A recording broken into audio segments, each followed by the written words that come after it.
दोस्तों, आज हम ऐसे समाज में जी रहे हैं जो आज भी पुरुष प्रधान है। आज भी जब लड़की का जन्म होता है तो अधिकतर घरों में मायूसी छा जाती है। यह और कुछ नहीं है, हम मनुष्यों की अज्ञानता मात्र है।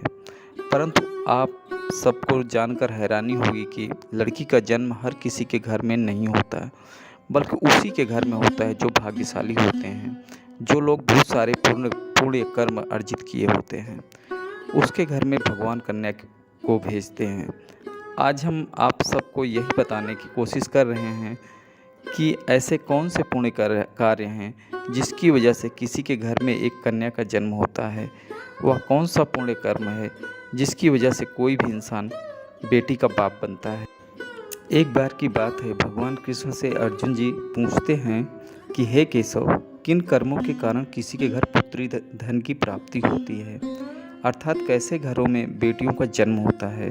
तब श्री कृष्ण जी अर्जुन से कहते हैं, हे पार्थ, किसी के घर बेटे भाग्य से पैदा होते हैं और बेटियां सौभाग्य से पैदा होती हैं, और जो भी स्त्री या पुरुष अपने पूर्व जन्म के पुण्य कार्य अर्जित किए होते हैं उन्हें ही एक बेटी के माता पिता होने का सौभाग्य प्राप्त होता है।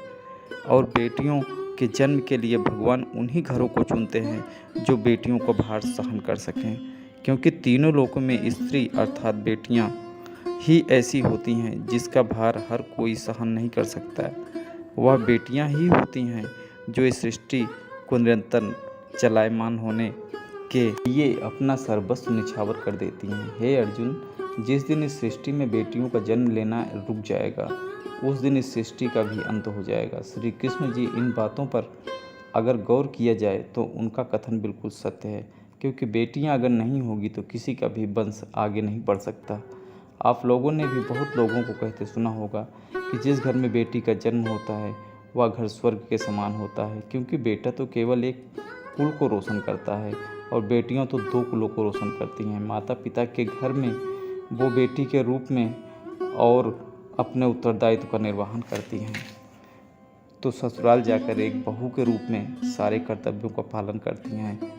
बेटियां बहू की क्या उपयोगिता होती है यह हम सबको रामायण से सीखने की ज़रूरत है। रामायण में बताया गया है कि प्रभु श्री राम के पिता राजा दशरथ की मृत्यु हो गई तो माता पिता अर्थात राजा दशरथ की बहू ने ही उनका पिंडदान किया था, जिससे उन्हें जन्म मरण के चक्र से मुक्ति मिल गई थी। इतना ही नहीं, हिंदू धर्म शास्त्रों में बताया गया है कि बेटियां भी अपने बाप के नाम का पिंडदान कर सकती हैं। वहीं अगर ससुराल पक्ष में कोई पुरुष नहीं है तो इस स्थिति में बहू ही पिंडदान कर सकती है। वह घर बहुत किस्मत वाले होते हैं जिसके घर बेटी का जन्म होता है, और वह लोग प्रबल किस्मत वाले होते हैं जिनके घर एक से ज़्यादा बेटियां होती हैं। यही कारण है कि बेटियों को लक्ष्मी कहा जाता है। एक बेटे से ज़्यादा एक बेटी हमेशा अपने माता पिता के लिए सोचती है। माता पिता को प्यार और अपनापन एक बेटी ही दे सकती है। बेटी के जन्मों को एक जश्न की तरह मनाना चाहिए।